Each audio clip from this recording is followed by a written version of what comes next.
Hey YouTube.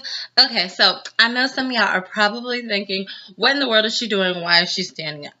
Okay, I'm standing up because I'm determined for this to be a quick review. So with that being said, today is a 2-for-1 special. Okay, so Scandal, it's not really worth doing a video all by itself for because Scandal is kind of, for lack of a better word, trash now. So I will do Empire and Scandal all in the same video. Okay, so with that being said, let's start with Empire. So as we all know, Empire comes on Wednesdays. I've never reviewed Empire before, but this is the third season, I believe, and no, second season, episode 11. So it was a continuation of last season. So anywho, Scandal. I believe the episode was titled Death Will Have His Day. Okay, quick run through.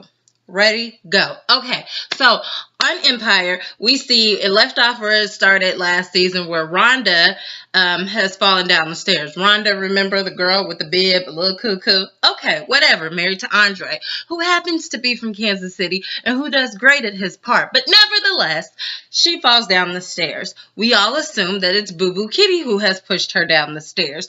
This part was so sad to watch simply because she's bleeding everywhere. You don't know if she's gonna die, or you're pretty sure that the baby has died, but everybody still has a little ounce of hope. But with that being said, the person that pushed her down the stairs, they go right out the front door, and on the bottom of their shoes are red bottoms. Okay, now these shoes, they did not necessarily look like heels, they look like flats. So it could be male or female, but the silhouette of the person looks like a female. So we're led to believe that it must be Anika, aka Boo Boo Kitty, but it could be someone else. Lee Daniels could be just throwing us for a loop. Okay, now moving on to the next person. Lucius has been taken out of his company. The police come in, make him get out. He's there with his little shady lawyer, Thirsty. He hurries and leaves simply because they've informed him that Rhonda is in the hospital and she may not make it. So this is the part that is oh my gosh, I wanted to cry. We see Andre and the rest of the family at the hospital. He walks in and Cookie made it seem like Rhonda died or something. And I'm like, oh my gosh, what do you have to tell me? Okay, so all of a sudden we see that they're like, oh, the baby didn't make it. Now, Andre is flipping out. Now, I'm telling you, this actor, he is like a diamond in the rough. Seriously, if he keeps going, he could potentially be the next Denzel. Okay, and I quote, he could potentially be the next Denzel because he plays like crazy or bipolar or whatever the exact wording is for it. He plays it so well, and I believe him, and I feel for his character. And then Cookie gets scared. She's like, no, no, no, no, don't do that. They might take you away. And then I feel for her as a mother, and it's just a lot in this moment. Nevertheless, he ends up in the hospital room with Rhonda. As you know, he has really decided to take church seriously, his walk with God. But Rhonda claims God's not real. If God was real, then why would God allow this to happen? I pray that even if I die, that my baby is okay and my baby's not okay. Well, you know, a lot of people have those thoughts that go through their mind if things in life happen. She's probably traumatized at this point. She's devastated.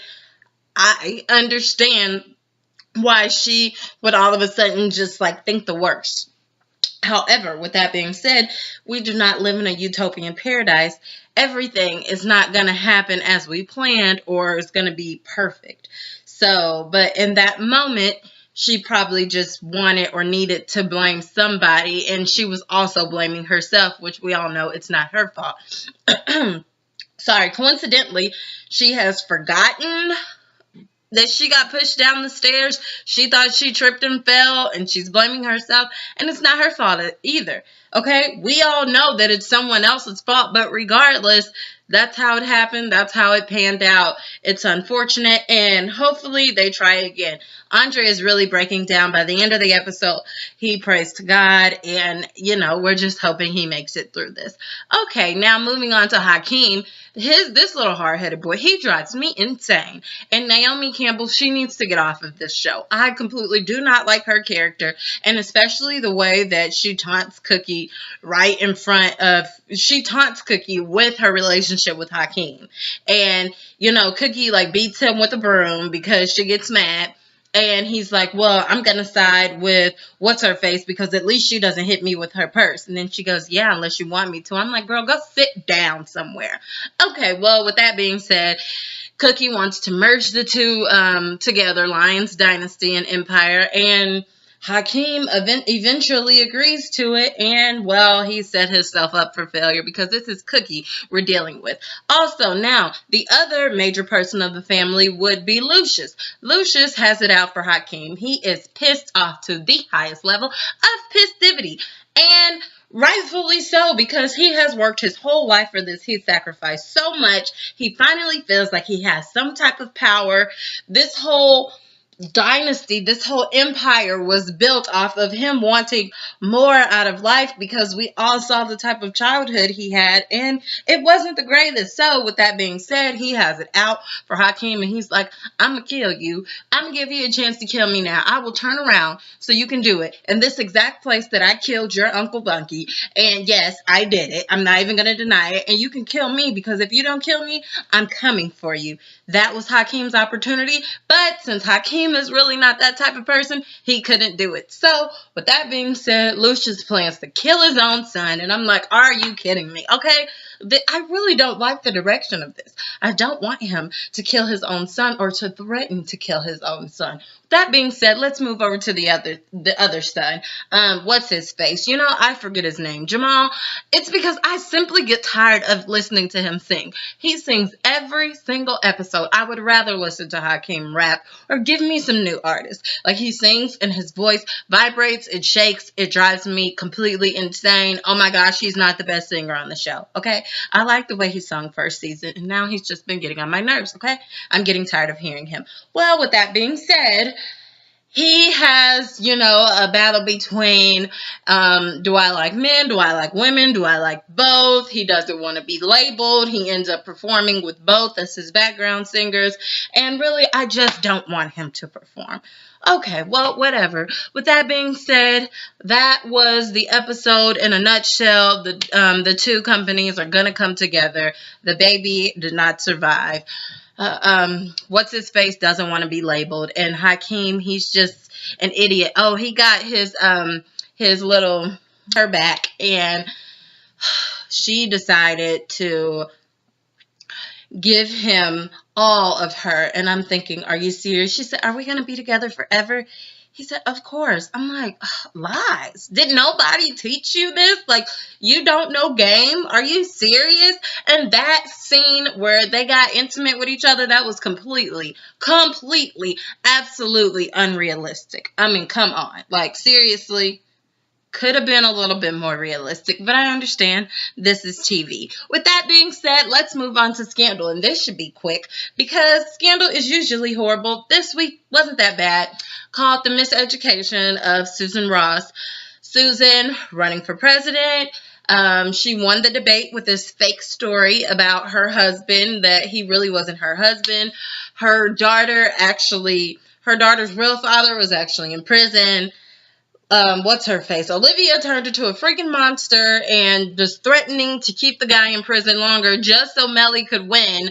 And what happens? The guy ends up killing himself. Then Olivia wants to feel bad. Like, why do you feel bad now? Like, you're turning into your father. Slowly but surely. Speaking of that, everybody knows I love Papa Pope. So, Papa Pope had to snap on Edison because Olivia put that information out there about Edison going to the rehab facility. Well, Edison goes off on Papa Pope and forgetting who he's talking to, and he says, this is your daughter, you need to get her in check, she's a monster, da da da da, I need to win, blah, blah, blah, blah, blah. And Papa Pope was like, who you gonna check, boo? Like, what? Like, what? Who are you talking to? Let's calm down for a second and come back to reality. And let me give you one of my super long, just monologues. And I'm going to really make you think about what you just said and why in the world would you say that to the person you're saying it to? Because I got hitman. I got one sitting in the kitchen right here eating this delicious chicken. And say one more thing and you'll be out and nobody will care. So, Edison, he was a little shook, and Papa Pope had to put him in his place. Meanwhile, the president and Olivia have met, and they've decided they're going to run a clean race, at least against each other. They had some interaction with one another, and I do think that this will eventually bring them back together, which I am an Olitz fan. I like Fitz and Olivia, and, just hoping for the best. Finally, Marcus got a part in this episode. He was out with Melly, which I would have hated that job, but he told her about herself. And you know what? Sometimes you need to hear from a stranger the real deal about yourself, because you won't accept it from the people who are around you, simply because you might think, oh, they don't know, they're hating. But this person that's a stranger, they have nothing to lose. They don't have a relationship with you. So you should probably believe them. And that's what happened. And hopefully this works out in her favor. And Cyrus is now the head of the campaign, of Vargas's campaign, because his brother has been pushed to the side thanks to Tom's dealings. So with that being said, I hope next week's episode is at least just as good as this week's episode. And I hope you enjoyed. Like, comment, and subscribe. Check me out at mrsblogaholic.com. Bye.